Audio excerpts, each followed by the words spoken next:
본 방송에서 제공하는 투자 정보는 투자 판단에 대한 조언입니다. 방송에서 제공하는 주식의 가치, 가격 상승 및 가격 하락에 대해서는 방송사에서 보장하지 않습니다.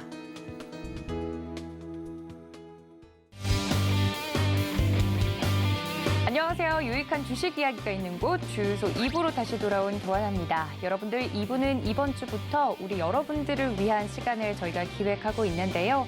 시장이 너무 어렵고 아직도 배워야 할 게 태산 같다 하시는 분들을 위해서 오늘도 알찬 강의 내용 준비를 했다고 하니까 끝까지 함께해 주시고요. 또 주유소 같은 경우는 다음 주유소 3부가 상담 프로그램으로 이루어져 있기 때문에 전화, 문자는 미리 열어두고 상담 전화 받도록 하겠습니다. 종목 때문에 여러분들 밤잠을 설치고 계실 것 같은데 적극적으로 이용해 보시기를 바라고요. 더불어서 내일 장중에 또 무료 방송을 기획하고 계신 위원님이 계십니다. 박원재 위원님께서 이런 시장 속에서도 살아남는 방법 알려드린다고 하니까요. 내일 오전 10시 무료 방송 여러분들 함께해 주시면 더욱더 시장 대응하기 수월하실 겁니다. 이 점까지 좀 참고를 해주시면 좋겠네요. 자, 1부에서 계속해서 2부에 대한 예고편을 미리 말씀해 주신 위원님이 계시죠? 저는 오늘의 위원님과 함께 돌아오겠습니다. 잠시만요.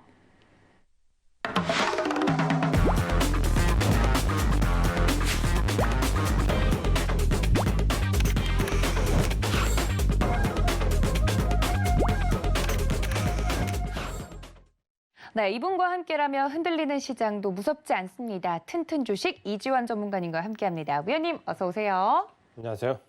네, 사실 1부에서 살짝 2부에 대한 내용이 나올 때마다 제가 위원님을 막아서야 되나 말아야 되나 고민이 굉장히 많았어요. 왜냐하면 오늘 또 하필 주식 뇌구조 그리고 오늘 시장을 정리하는 키워드들이 2부 핵심 키워드랑 좀 겹치더라고요. 그래서 네. 좀 그걸 조절을 하시느라 힘드셨겠어요. 이제 아무래도 궁금하신 내용이 거의 일치할 것 같고요. 네. 시장이 지금 이만큼 내려왔고 이만큼 급락했는데 과연 이제 이 시장이 어디서 하락이 멈출 거고 왜 이런 하락이 발생했고 어디서 멈출 것이고 언제 상승 전환할 것이고 한 내 종목 어떻게 되는가 제일 궁금하신 부분은 이런 부분이시잖아요. 네. 그러니까 거기에 대한 이제 어느 정도 제가 이제 해답을 좀 드려야 될 것 같은데 아무래도 이제 일부 내용과 많이 겹치다 보니까 사실은 제가 일부에서 말씀을 다 못 드렸습니다. 네. 결국은 여기 할애된 시간이 있기 때문에 이 시간을 해서 조금 더 깊게 말씀을 드려야 될 것 같아서 네.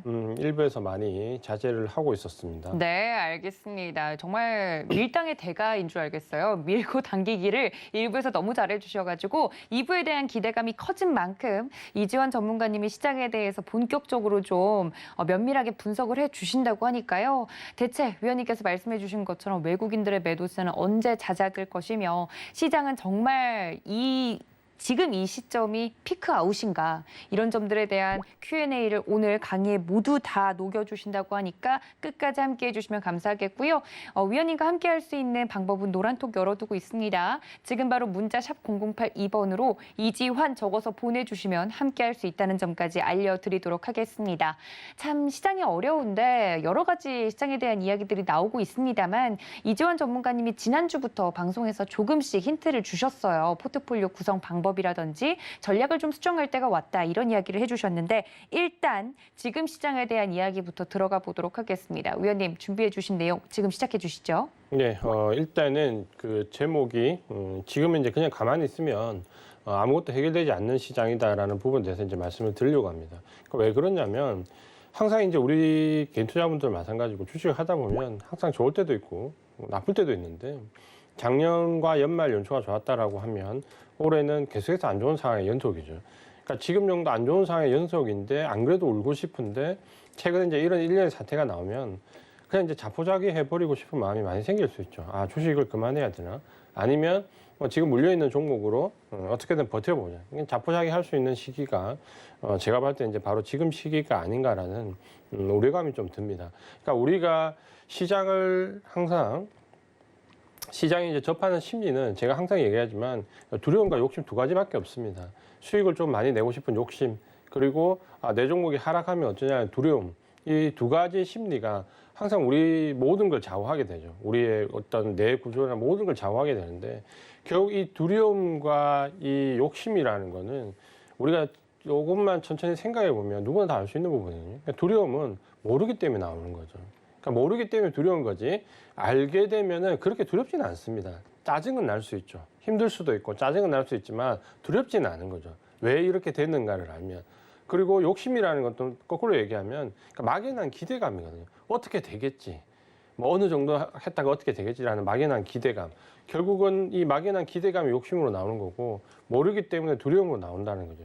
그럼 결국 제가 시장을 바뀔 수 있는 사람도 아니고 그런 능력도 안 되고 시장을 움직일 수 있는 사람도 아니라면 적어도 여기 계신 시청하시는 분들의 두려움 정도는 해결해 줘야 되겠다. 알고 나면 짜증나고 힘들지만 두렵진 않잖아요. 그러니까 그 부분을 제가 말씀드리는 게 저희 일단 의무라고 생각을 하고 오늘은 그 부분에 대한 궁금증을 해결해 드리는데 말씀을 좀 드리려고 하고 이 부분이 그냥 우리가 지금 모든 수많은 매체가 있고 언론이 있고 유튜브까지 많은 부분이 있는데 단순하게 지표나 데이터의 나열이라면 가슴에 와닿지 않을 것 같아서 경험적인 부분과 시장을 좀 쉽게 구조적으로 이해할 수 있는 부분에 대해서 말씀을 드리겠습니다.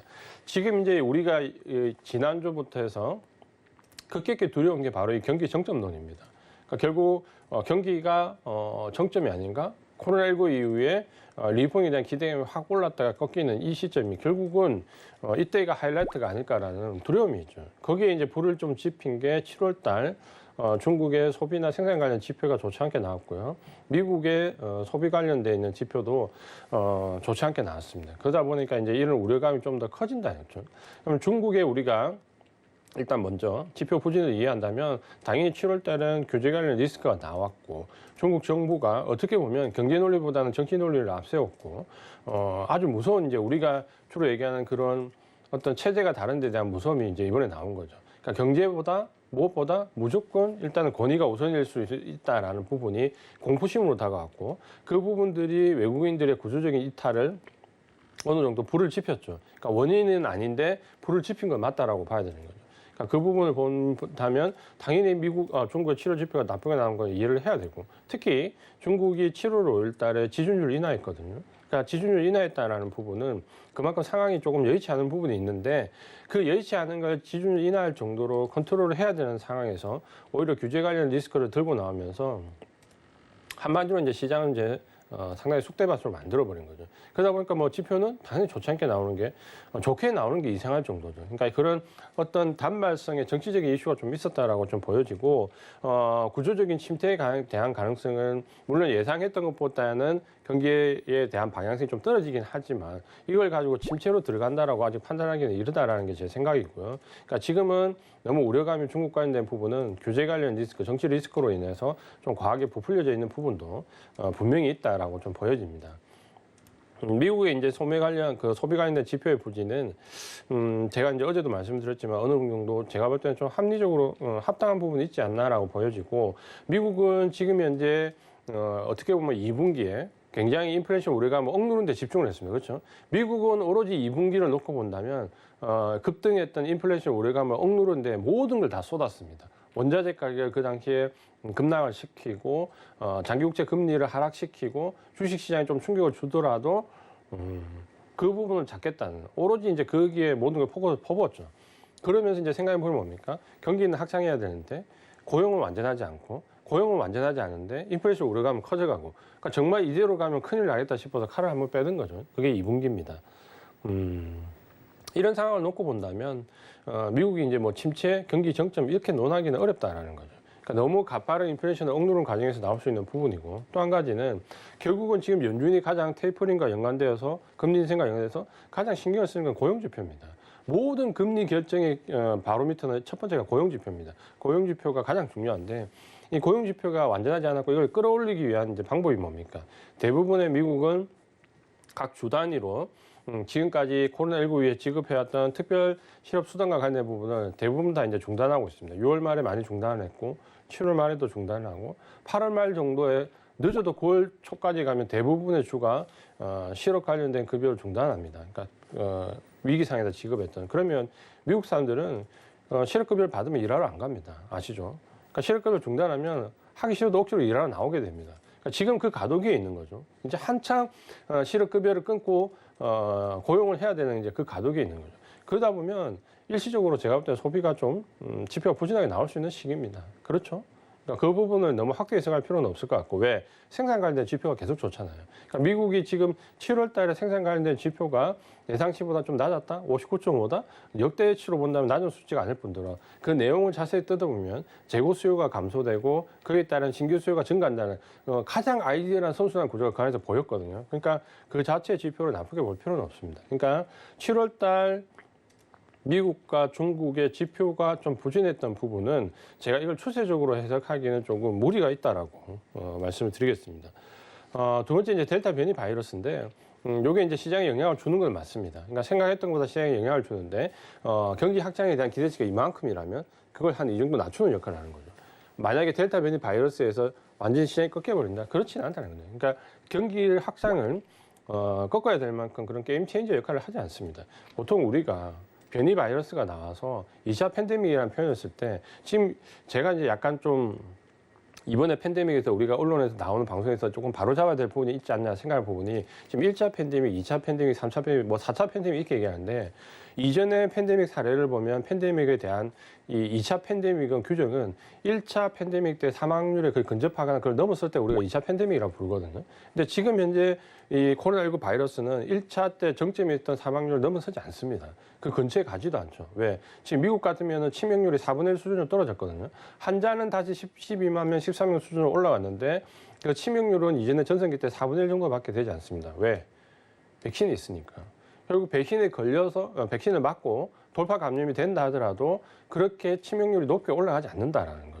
감기나 독감 수준 정도로 하고 넘어가는 부분이기 때문에 이 바이러스 그 델타 변이 바이러스 자체가 백신이 나와 있는 상황에서 백신의 접종률은 계속 낮아지지 않을 거잖아요. 그러면 결국 치명률이 높아지기는 그렇게 어렵다는 거예요.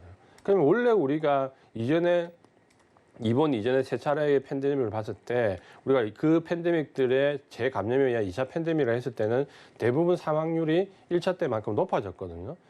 그게 앞선 스페인 독감 때나 홍콩 독감 때나 아시아 독감 때도 마찬가지인데 1차 팬데믹이 온 이후에 2차 팬데믹 때 사망률이 거의 1차와 동등한 시기까지 가는 2차 팬데믹이 오고 그리고 이제 그게 마무리가 됐는데 그게 이제 집단 면역이 생기는 시점이라는 거죠. 근데 지금은 사망률이 그 정도 올라가지 않습니다. 왜냐하면 백신이 있기 때문에. 그렇게 놓고 본다면 과거에 변이 바이러스가 와서 2차 팬데믹이 왔던 때와 비교하면 지금이 그 수준을 넘어서진 않는다라는 거죠. 그렇게 놓고 본다면 그 당시에 우리가 앞선 4차례 팬데믹에서도 2차 팬데믹하고 변이 바이러스에 의한 2차 팬데믹이 왔을 때 주가에 대한 반응은 그렇게 높지 않았습니다. 이제 항상 얘기를 하지만 모르는 상태에서 주가는 두려움을 굉장히 극대화하는 거지. 아무리 높은 두려움이 있는 상황이 안 좋은 상황이 오더라도 이미 알고 있다면 그렇게 많이 반영되지 않거든요. 그러면 이 부분이 어느 정도 기대치를 낮출 수는 있어도 경기를 하방으로 끌고 가는 게임 체인저 역할은 하지 않는다라는 거죠. 그러니까 이 부분을 생각하시면 될 것 같습니다. 그 다음에 이제 테이퍼링인데요. 이게 어제 갑자기 이제 FOMC 의사록이 공개가 되면서 테이퍼링에 대한 우려감이 확 불었다 그렇죠. 그러니까 이 부분을 어떻게 해석해야 되냐면 어제 오늘 증시에 이 테이퍼링이 영향을 주는 거는 맞습니다. 맞는데 시장의 어떤 심리적인 분위기가 상당히 안 좋을 때 이게 영향을 줬고 제가 봤을 때 만약에 시장의 심리가 좋았다면 아무렇지도 않게 넘어갔을 사건이었을 것 같습니다. 왜냐하면 결국 지금 어제 나왔던 부분을 보면 연준에서 지금 신경을 쓰는 거는 파월 의장이 신경 쓰는 건 단 한 가지입니다. 테이퍼링은 할 건데 시장의 충격을 최소화하겠다는 거죠. 결국 테이퍼링은 할 건데 시장에 대한 충격을 최소화하겠다는 충격을 최소화하는 방법이 뭘까요? 우리가 이전의 사례를 보면 그거는 더 큰 충격을 줘가지고 실질적으로 그보다 더 작은 충격을 만드는 겁니다. 뭐냐면 연준 내의 강성파 연준 위원들이 계속해서 발언을 쏟아내는 거예요. 뭐 어제 같은 경우 말도 안 되는 발언이죠. 다음 달에 테이퍼링을 하자. 어떻게 해요? 어떻게 다음 달에 테이퍼링을 합니까? 준비가 하나도 안 되어 있는데. 말도 안 되는 얘기다 그렇죠. 근데 나오잖아요. 그런 부분이 지금 시장의 심리에 영향을 주는 거죠. 그러면 지금 파월이 생각하는 부분은 뭐냐면 이렇게 강성위원들이 계속해서 언론에서 노출되면서 시장에 충격을 딱 줄 때 본인이 나서는 거죠. 다음 달에 하지 않습니다. 연말이나 연초에 다 계획된 부분을 가지고 할 겁니다. 라고 자기는 얘기를 하고 싶은 거고 그렇게 했을 때 시장이 받는 충격이 줄어든다는 거죠. 그러니까 예전에 12월 달에 할 겁니다 하고 9월 달에 한 거랑 12월 달에 할 건데 9월 달에 할 수 있다라고 엄포를 놓는 거라 결국 12월 달에 하게 되면 시장에 대한 충격은 줄어든다는 거죠. 결국은 지금 연준이 생각하는 부분은 그런 부분인 거죠.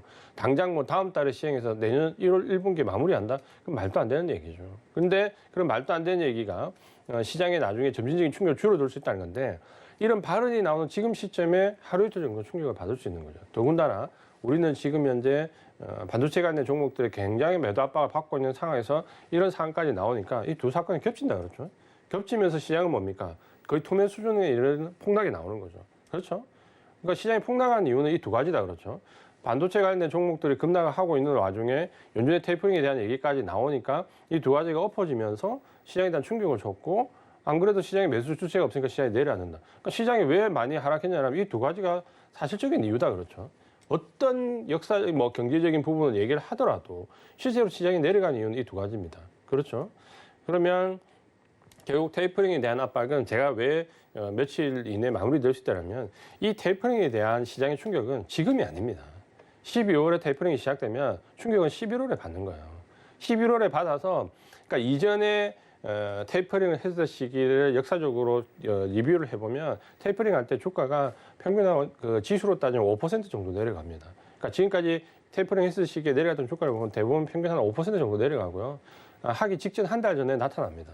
그러니까 직전 한 달 전에 뭐가 나오냐면 테이퍼링에 대한 일정이 나옵니다. 그러니까 구체적인 12월 달에 합니다. 그거는 다음 달에도 할 수 있죠. 충격이 그렇게 크지 않아요. 근데 한 11월쯤 가서 12월 며칠부터 이제 하나씩 해 나갑니다라고 할 때 그 구체적인 일정이 나올 때 시장이 5% 정도 내려앉거든요. 그건 지금이 아니고 11월 달이에요. 12월에 실행한다면. 1월에 실행한다면 12월 달이에요. 그러니까 그 충격이 지금 두세 달 앞에 미리 받는다. 그거는 제가 볼 때 납득하기 어려운 일이고요. 지금 이제 심리적인 부분이 더 강하다 이렇게 보셔야 됩니다. 그리고 어제 나왔던 얘기를 본다면 테이퍼링 자체가 구체적인 일정이 나왔다거나 뭐 말도 안 되는 시기에 시행한다 그런 부분은 아니다 그렇죠. 다만 그렇게 노출을 계속 시킴으로 인해서 뭡니까? 시장에 대한 충격이 시장이 받아들이는 충격이 계속 낮아지길 바라는 거잖아요. 누가 연준에서. 그래서 강성 위원들의 발언을 계속해서 언론에 노출시키는 거고 그 노출이 나왔을 때 우리가 지금 이번에 처음에 받았을 때는 그 노출에 대한 충격이 좀 클 건데 그다음에 점점 낮아지겠죠. 그리고 이제 예정된 일정의 테이퍼링을 할 때 시장에 주는 충격을 최소화할 수 있겠죠. 이게 지금 파월이나 연준에서 노리는 작전 아닐까요? 그렇게 본다면 첫 번째 충격이 나왔을 때 충격이 제일 크고 직전에 시행하기 직전에까지는 충격은 일시적으로 줄어들 겁니다. 그러니까 너무 걱정하실 필요는 없습니다. 다만 지금 말씀드렸던 반도체에 대한 매도세가 집중되고 있을 때 이 부분까지 겹쳐지면서 우리가 이제 속칭 얘기하는 엎친 데 덮친 격이죠. 그러다 보니까 시장은 오늘 투매에 가까운 부분이 나왔고 특히 매수 주체가 없는 시기에서 받아줄 주체가 없으니까 뭡니까? 밀면 미는 대로 그대로 내려가 버린다 그렇죠. 예, 그런 현상에 들어와 있었다. 이렇게 보시는 게 맞을 것 같습니다. 그다음에 이제 제일 궁금한 부분은 이걸 겁니다. 삼성전자 왜 파나요? 외국인들 왜 이탈하나요? 라는 부분을 본다면 그게 뭐 환율에 의해서 달러가 강세로 가니까 테이퍼링 때문에 그 앞에서 얘기했던 뭐 델타 변이 와서 이런 부분들은 구조적이어서 게임 체인저는 아니다라는 부분을 제가 이제 강조를 드렸고 그렇다면 이제 외국인 수급에 대한 부분은 우리가 현실적으로 볼 필요가 있습니다. 그러니까 제가 예전에 근무했을 때 경우를 봐서 이 부분은 일단 구조적인 부분이 분명히 있습니다. 그러니까 뭐냐면 결국 우리가 잘 생각해 보세요. 우리나라 지수가 코로나19 이후에 굉장히 이제 큰 폭으로 올라왔다 그랬죠. 지수가 굉장히 큰 폭으로 올라왔는데 이 지수가 코로나19 급락 이후에 지금까지 올랐던 그 퍼센테이지를 한번 볼게요. 퍼센테이지를 보면 우리가 종합적으로 코스피 지수가 1439부터 3300이 넘어가는 그 절대적으로 나눠서 보면 한 2.25배 이상 올랐습니다. 그러니까 코로나19 급락 이후에 가장 많이 올랐던 증시가 어딜까요? 1위가 우리가 알고 있는 나스닥이 이제 많이 올랐잖아요. 대만도 많이 올랐고 1위가 나스닥이 아니고 코스닥입니다. 코스닥. 그럼 코스닥 이거 2위는 어딜까요? 2위는 코스피입니다. 3위가 나스닥, 4위가 대만. 그러니까 요 관련되는 종목들이 가장 많이 올랐어요. 그러니까 이 지수가 가장 많이 올랐다는 거죠. 그러니까 코로나19 급락 이후에 이 지수들이 가장 많이 올랐고 지금 이제 대만 증시가 오늘도 우리보다 더 크게 내려가면서 대만과 우리나라 증시가 집중적으로 지금 내려왔잖아요. 왜냐하면 가장 먼저 올랐고 가장 많이 올랐고 가장 먼저 올랐고 가장 많이 올랐고 가장 먼저 조정받고 굉장히 기분은 나쁘지만 우리가 이 자연적인 원리로 보면 사실은 당연한 겁니다. 가장 먼저 올랐고 가장 많이 올랐던 종목이 가장 먼저 내려가는 거랑 똑같은 거거든요. 그러면 가장 먼저 내려가면 제가 볼 때 반등도 가장 먼저 나올 가능성이 큽니다. 대만 증시나 우리나라 증시가. 그럼 왜 유독 대만 증시나 우리나라 증시가 이렇게 많이 떨어졌을까 보면 다 누구나 알고 있는 거죠. 반도체 관련된 종목에 외국인 매도가 집중됐잖아요. 자, 그러면 왜 이게 집중되냐라는 부분을 한번 생각해 봅시다. 우리가 코로나19 급락이 이후에, 그러니까 금융위기 이후부터 해서 양적 완화를 지금 실행하고 또 좁혔다가 다시 코로나19 급락 이후에 급속도로 양적 완화를 펼쳤을 때 시중에 유동성이 굉장히 많이 공급이 됐습니다. 그렇죠? 그 유동성도 있고, 그거는 뭐 사회 전반에 걸쳐서 증시뿐만 아니라 많은 곳에 유동성이 공급이 됐는데, 증시도 역시 마찬가지죠. 유동성 공급이 상당히 많이 됐던 부분이에요. 그럼 증시에 공급됐던 유동성 자금의 65% 제가 말씀드렸죠. 어디에 집중됐다? 증시에 유입된 자금의 65%는 ETF입니다. 그렇죠? 공급됐던 자금의 어마어마한 물량이 양적 완화 위에 유동성이 공급이 되는데 그 공급됐던 물량 65%가 ETF에 자금이 몰렸다는 거예요. 그러니까 이 말이 뭘 의미하는 걸까요? ETF에 몰렸다는 게. 결국 ETF에 몰렸다는 게 자금이 크니까 뭡니까? 바스켓 거래를 할 수 있다는 거죠. 그러니까 뭐냐면 우리가 작년, 재작년 경험을 해봤을 겁니다. 그러니까 특히 작년 코로나19에 해봤을 겁니다. 뭐냐면 이런 거죠. 그 지금까지의 매매 형태는 유동성을 바탕으로 하는 ETF 매매라는 게 어떠냐면 이런 거죠. 2차 전지. 그럼 2차 전지 다 올라가는 거야. 어떤 종목이 있더라도 2차 전지 안에 있는 종목 그냥 통째로 다 끌어올리는 거야. 5G. 그럼 5G 안에 있는 종목 다 끌어올리는 거야. 비메모리 반도체. 비메모리 반도체 안에 있는 삼성전자부터 해서 뭐 팹리스부터 해서 뒤에 후공업체까지 다 끌어올리는 거야. 그렇죠? 그래서 지난 작년 올해 편안하게 매매했잖아요. 왜? 전문가든 비전문가든 거기 있는 종목을 사기만 하면 무조건 다 올랐잖아요. 그러니까 예를 들어서 전문가라고 해서 그 안에서 가장 많이 오른 종목을 사서 뭐 100% 올랐다면 비전문가가 그 안에 있는 종목을 사서 그래도 20, 30%는 올라가는 거죠. 그게 지금까지 유동성이 공급됐던 증시에서 해왔던 지금까지 상황입니다. 그러니까 결국에 증시에 공급됐던 유동성 자금 65%가 ETF고 ETF는 한 섹터 자체를 그냥 다 통째로 다 버리는 거죠. 그러면 지금 현재 이제 양적 완화에 대한 부분에 대한 얘기가 나왔다는 거죠. 그러면 가장 먼저 빠져나갈 자금이 뭘까요? 당연히 ETF잖아요. ETF에 몰던 자금이 ETF에서 일단 먼저 빠져나올 거 아닙니까? 유동성이 줄어들 때. 그러면 그 와중에 안 그래도 ETF에 몰리는 자금이 양적 완화에서 어느 정도, 그러니까 제가 말씀드리고 싶은 거는 없어진다가 아니라 과도하게 유동성으로 부풀렸던 부분이 어느 정도 그 거품을 빠지고 정상화되는 수준으로 줄어들겠다는 거죠. 그 줄어든다라는 관점으로 볼 때 ETF 자금이 빠져나갈 여지가 충분히 있는데 그게 불을 지는 게 뭡니까? 중국이잖아요. 안 그래도 테이퍼링을 앞두고 나가야 되는 자금들이 있는데 그걸 중국에서 교제 관련 리스크로 우리가 이번에 뭐라고 불렀습니까? 테크. 계속 그랬잖아요. 중국의 교제 관련 리스크 어디 테크 리스크, 항생 테크 리스크, 테크가 어디입니까? 반도체잖아요. 대부분 기술 쪽으로. 그러니까 거기서 뭡니까? 안 그래도 나가고 싶은 ETF 자금이 그 작용을 받으니까 어떻게 됐을 것 같아요? 구조적으로 빼. 지금 ETF 쪽에 특히 테크 관련된 ETF 쪽에 비중이 예를 들어서 이머징 마켓 쪽에 15%, 선진국 쪽에 한 10% 된다. 야, 그거 10%로 낮춰. 이렇게 됐을 거잖아요. 비중 축소 의견이 전달됐을 거잖아요. 그럼 그 비중 축소 의견에 대해서 지금 구조적으로 나와요. 삼성전자 지금 매도를 보면 한도 끝도 없이 나가잖아요. 한번 그 길을 잡고 난 다음부터 지금 한 7조 지난주 8월 5일부터 해서 한 7조 원 정도를 팔았는데 이 파는 과정을 보면 그냥 끝도 없이 팔잖아요. 하루에 100만 주, 170만 주 그 이상 금액이고 이건 수량을 보면 400만 주, 500만 주, 1,300만 주, 200만 주, 하루에 3,100만 주도 팔았어요. 600만 주, 오늘도 지금 어제도 900만 주, 오늘도 220만 주. 그러니까 이게 뭘 의미하냐면 이렇게 무지막지할 정도로 뭡니까? 지금 퍼센테이지를 줄이고 있는 거예요. 그렇죠? 퍼센테이지를 줄이고 있는 겁니다. 이머징 마켓에서 본인들이 생각하는 유동성의 힘으로 오버슈팅 됐던 부분만큼 줄여 이렇게 됐겠죠? 그렇게 됐다고 저는 보거든요. 그렇게 됐다고 본 거고. 그러면 지금 이제 중국이 거기에 불을 질렀는데 어차피 이게 구조적으로 나간다라는 부분 아니면 그냥 나가지 않겠죠. 외국인들이 바보가 아닌데. 그냥 나가겠습니까? 절대 그냥 나가지 않겠죠. 어차피 내가 매도할 거 여기에 헤지 펀드들이 뭡니까? 당연히 달라붙어서 풋옵션, 종목에 대한 풋옵션, 종목 선물 매도 다 했겠죠. 더군다나 중국의 규제 관련 리스크로 막대한 손실을 입었던 펀드들이 여기 늑대같이 달라붙었겠죠.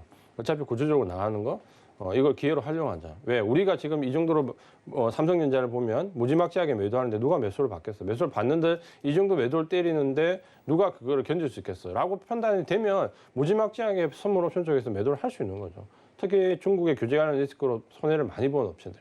이번에 보면 미국의 ARK ETF 그게 거의 특히 ARK 이노베이션 ETF 같은 경우가 이런 테크 관련된 종목들이 많이 들어와 있는데 공매도가 상당히 들어왔다는 게 지난주, 그러니까 어제 아침 뉴스에 처음으로 나오잖아요. 그러니까 이제 이런 부분들이 이제 조금씩 내용이 나오는 거죠. 그냥 나가지 않는 거죠. 당연히 선물옵션에서 대거 매도를 했다라는 거죠. 그러면 이제 이게 조금 더 우리가 볼 때 악의적인 부분이 뭐냐면 그냥 나가지 않는다는 거죠. 뭐냐면 들어 올리고 충분히 개인들이 방심할 수 있는 구간을 만들고 그대로 내려 꽂았다는 거죠. 이건 상당히 의도적인 거고 예정됐던 매도라는 게 저는 이 차트를 보면 예정됐던 매도라는 게 눈에 너무나 보입니다. 그러니까 그 올라가는 순간에는 우리가 판단할 수 없지만 내려가는 과정을 보면 결국은 지금은 구조적으로 몇 퍼센트에서 몇 퍼센트까지 비중을 낮추겠다는 정책적인 그 오더가 내려왔다고 보여지고 이 부분은 우리가 코로나19 급락 이후에 과도하게 ETF에 몰렸던 자금들이 가장 먼저 빠져나올 수 있는데 그러면 그 원래 이 종목이 가지고 있는 펀더멘탈의 가격이 이만큼이라면 유동성의 힘으로 이만큼 더 끌어올렸다면 이만큼만큼 빼겠죠. 그러니까 그 부분이 지금 이제 작업이 되고 있다라고 보시면 됩니다. 상당히 뼈아프지만 어쨌든 우리가 가장 먼저 올랐던 증시고 대만과 우리나라가 가장 크게 영향을 받을 수밖에 없다는 거죠. 그럼 왜 이제 외국인들이 파는지 아셨죠? 이런 부분에 대한 구조적인 부분에 대한 부분. 코로나19 이후에 자금의 이동이 지금 이렇게 되고 있는 부분. 거기에 선물옵션 관련된 부분이 붙었던 부분. 나 본다면 지금은 왜 외국인들이 선물옵션을, 삼성전자를 매도하는지 충분히 이해를 할 수 있다라는 거죠. 그러니까 알아야 두렵지 않잖아요. 그러니까 이걸 어떤 경제 지표로 얘기하기보다는 저는 일단 구조적인 부분으로 얘기하는 게 먼저 맞을 것 같아요. 그래갖고 그러면 지금 궁금한 부분이 뭐냐면 결국 그러면 삼성전자가 얼마나 내려갈 거냐는 거죠. 그 부분을 우리가 판단하려면 제가 좀 전에 말씀드렸던 것처럼 실제 삼성전자가 펀더멘탈로 구성할 수 있는 가격대가 지금 한 어느 정도 되는데 이 유동성의 힘으로 지금 거기서부터 오버슈팅했던 부분이 가격이 얼마나 되느냐를 알아야 되는 거잖아요. 근데 이 부분은 사실 제가 지금 서울경제 방송에서 누누이 강조를 많이 드렸던 부분입니다. 아마 아까 제가 그렇다면 삼성전자 그 시장이 멈추려면 외국인들의 매도, 삼성전자 매도가 그쳐야 된다라고 말씀을 드렸고, 그럼 삼성전자가 어느 정도 적정세에서 그칠 거냐라는 부분을 말씀드린다면, 사실은 제가 서울경제TV 방송에서 삼성전자 가격에 대해서 전부 말씀을 다 드렸습니다. 뭐냐면, 펀더멘탈 상에서 유동성의 모멘텀을 빼면 저는 적정 가격이 7만 원 정도라고 봅니다. 그러니까 이 부분을 제가 2년 전에 여기 서울경제TV에 처음 와서 삼성전자 목표 가격을 7만 원으로 줬던 거하고 일치합니다. 그러니까 거기에는 어느 정도 5G에 대한 기대감 조금과 비메모리 반도체 초기에 대한 기대감, 그리고 삼성전자 메모리 반도체에 대한 지금 현재 실적을 산출했을 때 가격을 어느 정도 적정 가격, 저평가되어 있는 걸 해소할 수 있는 가격을 7만 원으로 제시를 해드렸던 적이 있었죠.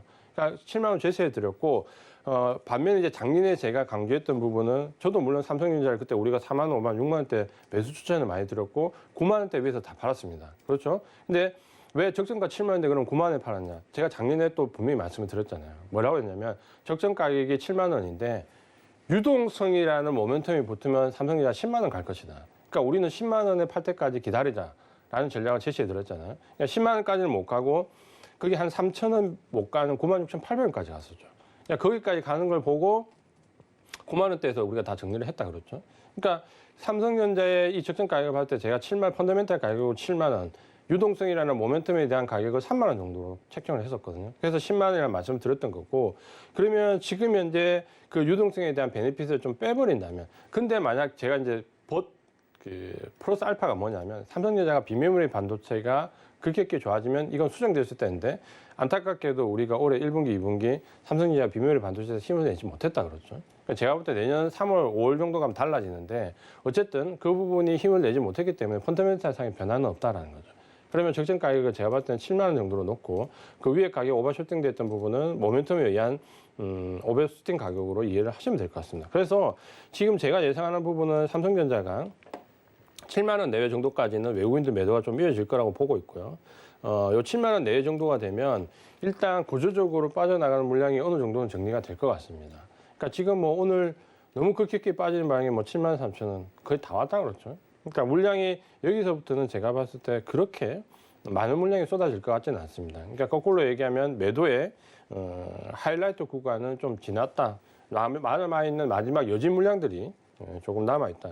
이렇게 이해를 하시면 될 것 같습니다.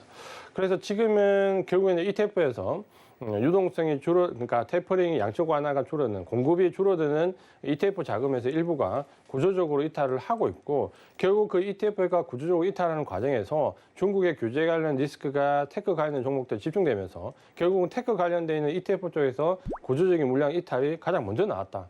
이렇게 이해를 하시는 게 맞을 것 같고, 거기에 따라서 이 비율은 시장이 좋든 나쁘든 이미 비율을 줄이기로 결정했으면 그 줄이기란 비율까지는 기계적으로 줄어듭니다. 근데 한 가지 우리가 너무 비관적으로 볼 필요는 없는 게, 저도 외국계 회사에서 오랫동안 근무를 했지만 이 내용이 달라요. 그러니까 우리는 본인의 계좌로 매매를 하잖아요. 그러면 어떻게 되냐면 내가 삼성전자를 지금 계속 매도하다가 내일부터 다시 사야 돼? 못 사는 거죠.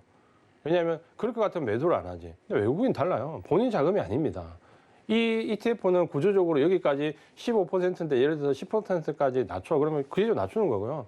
그냥 낮추고 난 다음에 이제 대규모로 자금 지금 안 했지만 낮추고 난 다음에 삼성전자가 우리가 생각했던 펀더멘탈 가격 아래에 있네. ETF에서 낮춰진 거잖아요. 그럼 개별 종목에 의해서는 충분히 매수할 수 있는 거죠.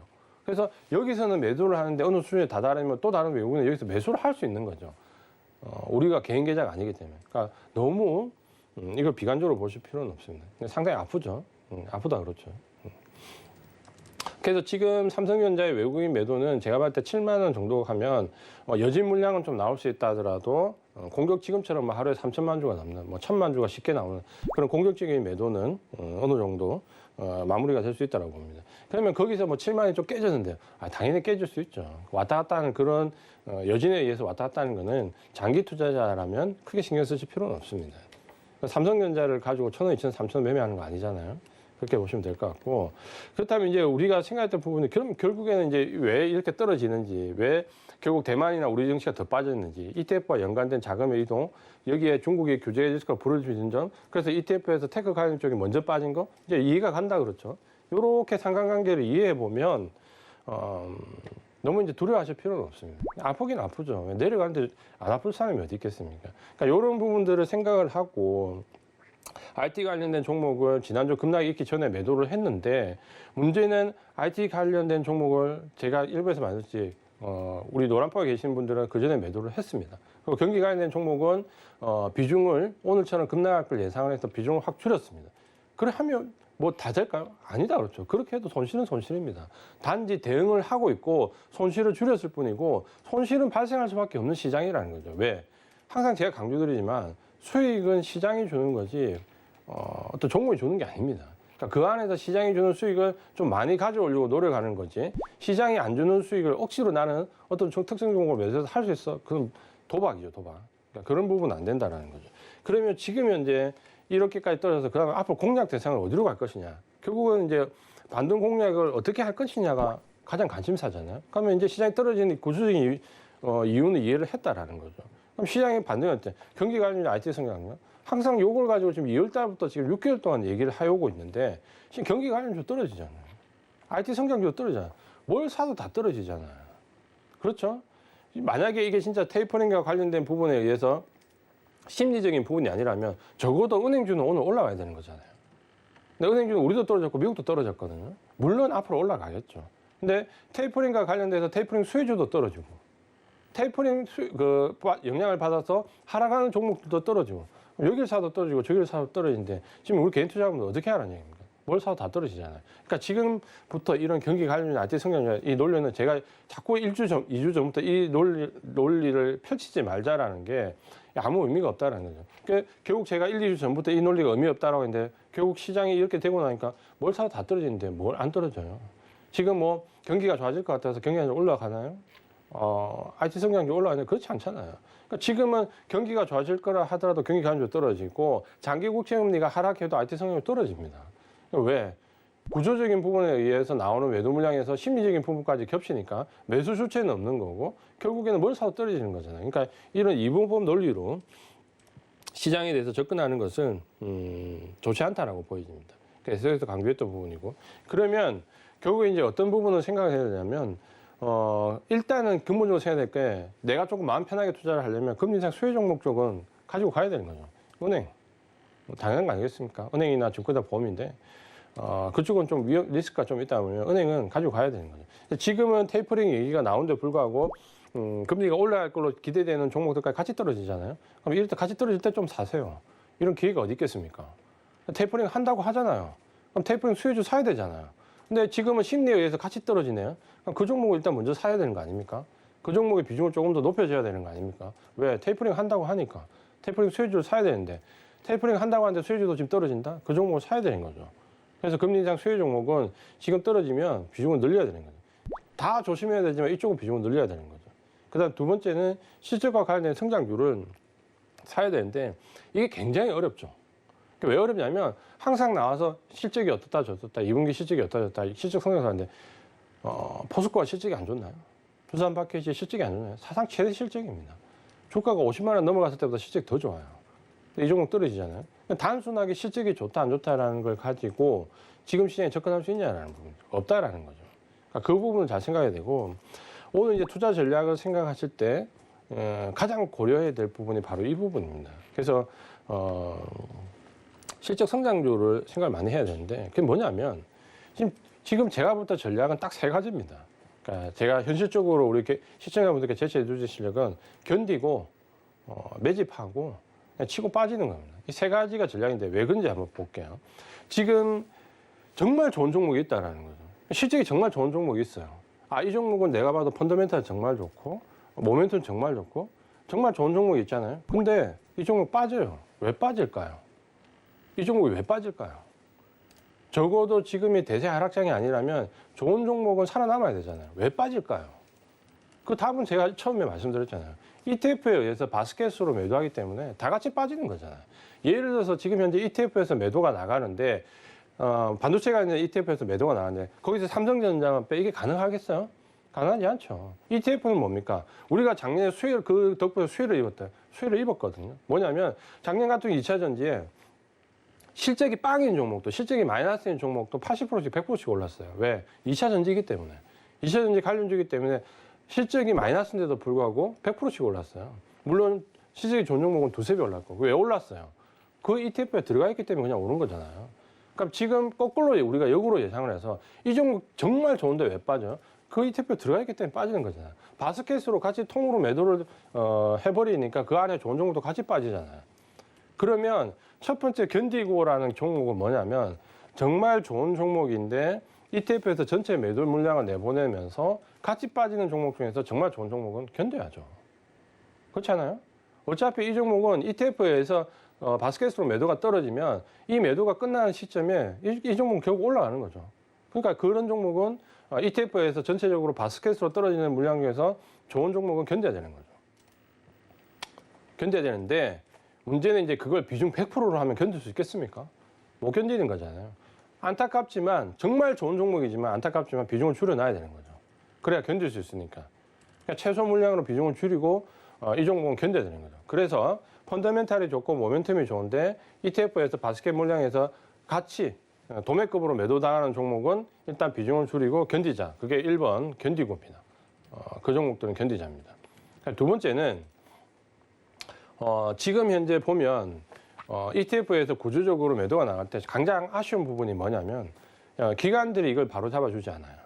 그러니까 이렇게 막 때릴 때 기관들이 적어도 저점에서 매수를 해주면 적어도 파생 쪽에서는 지금처럼 막 달라들지를 못합니다. 근데 대부분의 나라들은 어느 후진국을 가잖아요. 후진국을 가도 우리나라처럼 편안하게 외국인들이 매도를 할 수 있는 나라가 별로 없어요. 그러니까 어느 정도는 하겠죠. 왜? 그 나라에 가면 그 나라 연기금이 있거든요. 그러니까 어느 정도 기관이 역할을 하는데 우리는 어쨌든 그 정책적인 부분에서 그 역할이 좀 미진하다 보니까 외국인들이 마음대로 공략을 하잖아요. 그러면 지금 잘 보시면 어떤 종목들은 계속해서 연기금이 매도를 합니다. 그러니까 정책에 의한 부분 때문에 연기금을 뭐 탓할 수는 없겠지만 굳이 이걸 매도할 필요가 있냐는 부분은 계속 매도를 해요.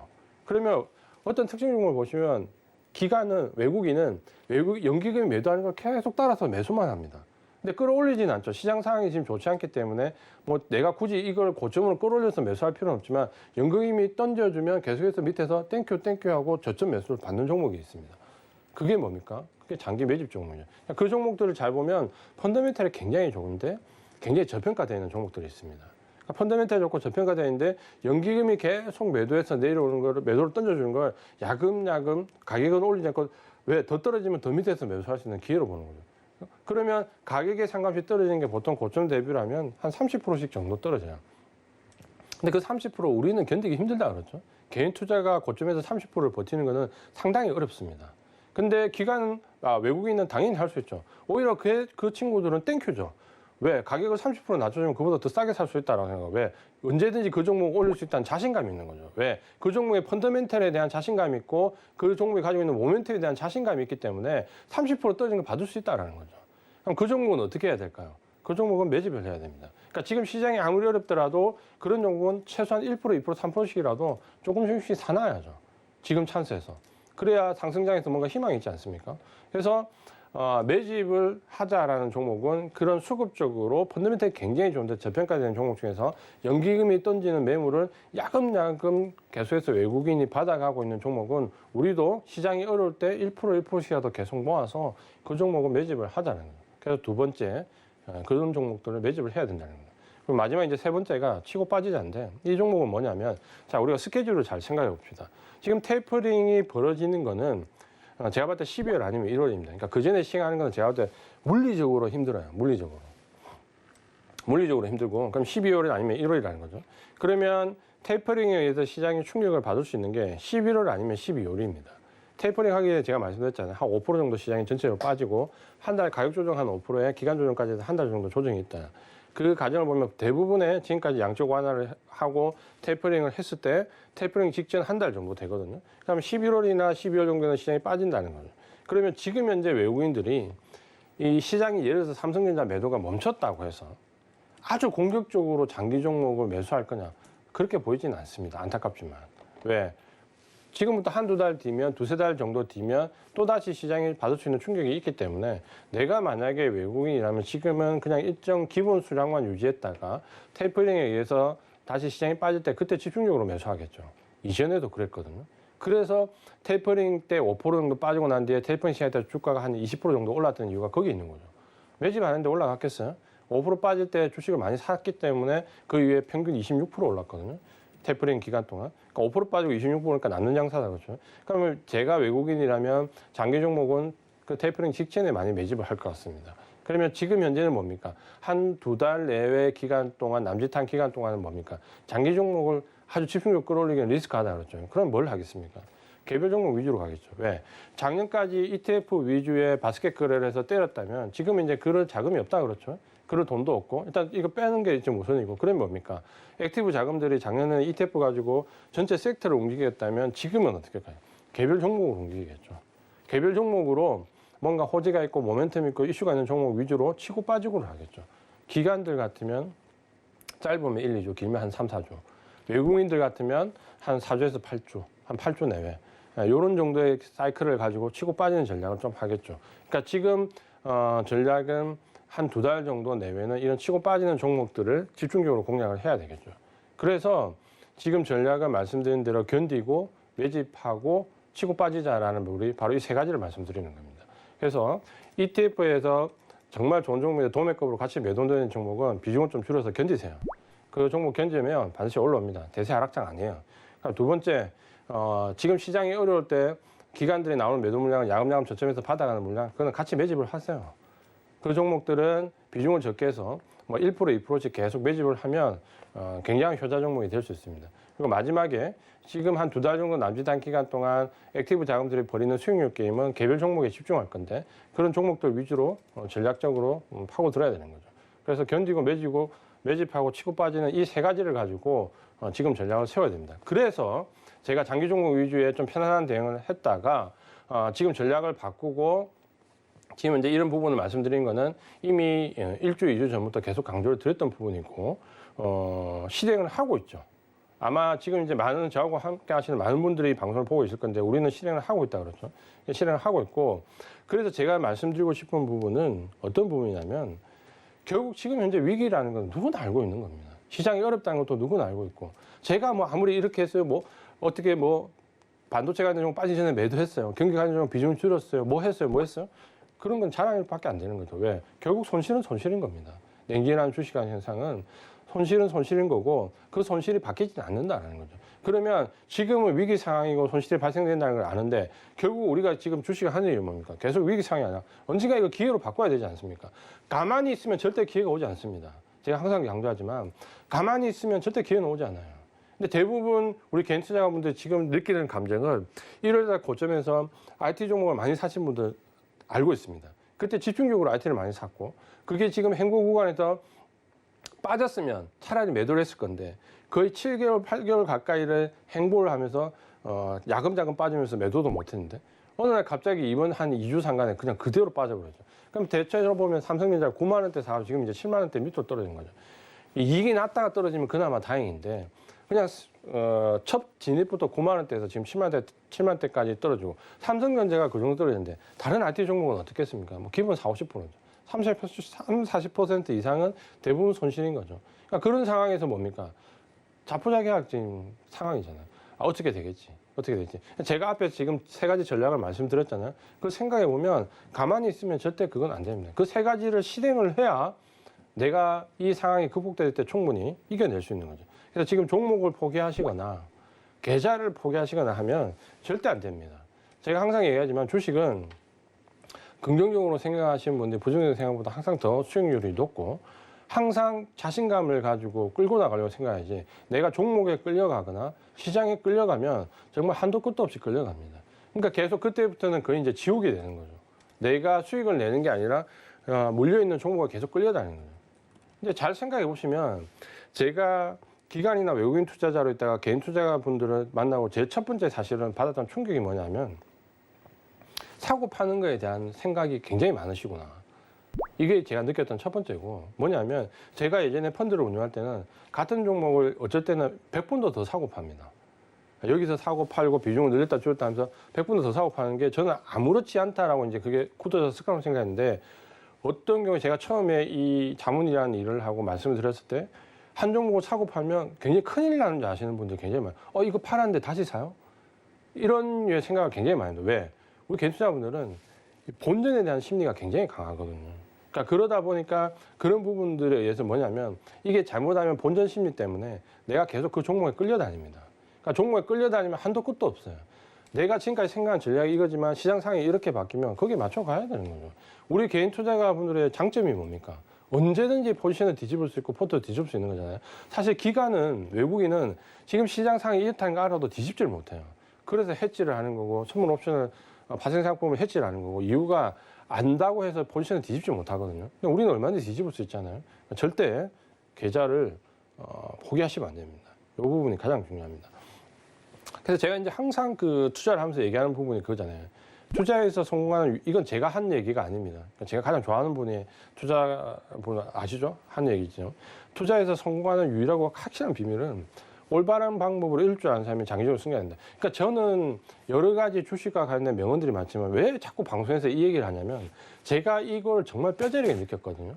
그러니까 제가 예전에 외국계 회사에 있다가 국내 회사에 왔다가 제가 이제 독립을 했을 때 정말 시스템을 잘 만들어서 정말 남들이 모르는 어마어마한 걸 만들어서 한번 제대로 해보겠다라는 그 황땡 꿈을 꿨을 때 정말 실패 연속을 어떻게 보면 몇 년의 시간을 그렇게 허비하고 있을 때 답답하니까 이 시장에서 성공한 사람들 정말 뭐 조단위부터 몇천억을 버는 분들을 찾아가서 대부분 그분들이 어떻게 그러니까 물론 비법을 말해주진 않죠. 그렇지만 방법을 얘기해 주잖아요. 이런 식으로 해봐라라는 방법을 얘기해 줄 때 거기서 제가 찾은 공통점이 이겁니다. 대부분 공통점이 제가 가장 관심했던 부분이 뭐였냐면 언제부터 수익이 났어요. 왜? 그 당시에 제가 너무나 수익이 갈증이 많았기 때문에 언제부터 제대로 된 수익이 났느냐라고 물어보면 거의 10명 중에 9명이 똑같은 이 얘기를 했습니다. 뭐냐면 그러니까 이분이 정리한 얘기지만 맥락은 똑같아요.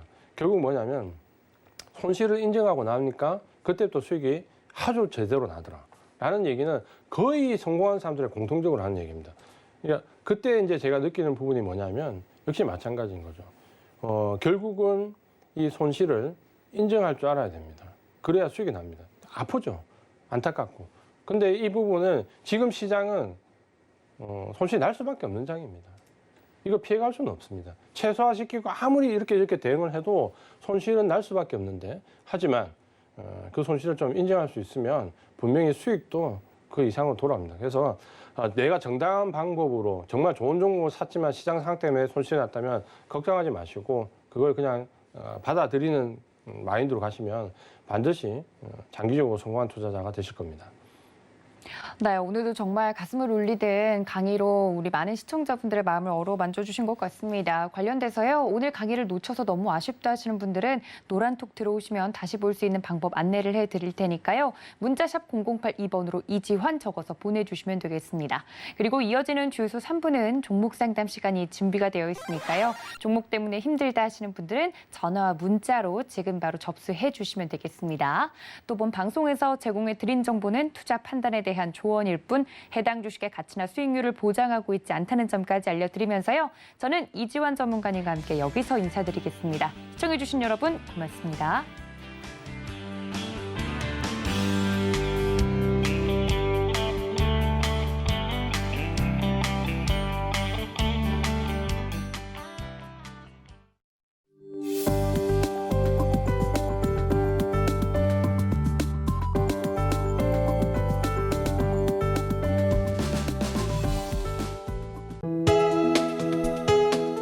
본 방송에서 제공하는 투자 정보는 투자 판단에 대한 조언입니다. 방송에서 제공하는 주식의 가치, 가격 상승 및 가격 하락에 대해서는 방송사에서 보장하지 않습니다.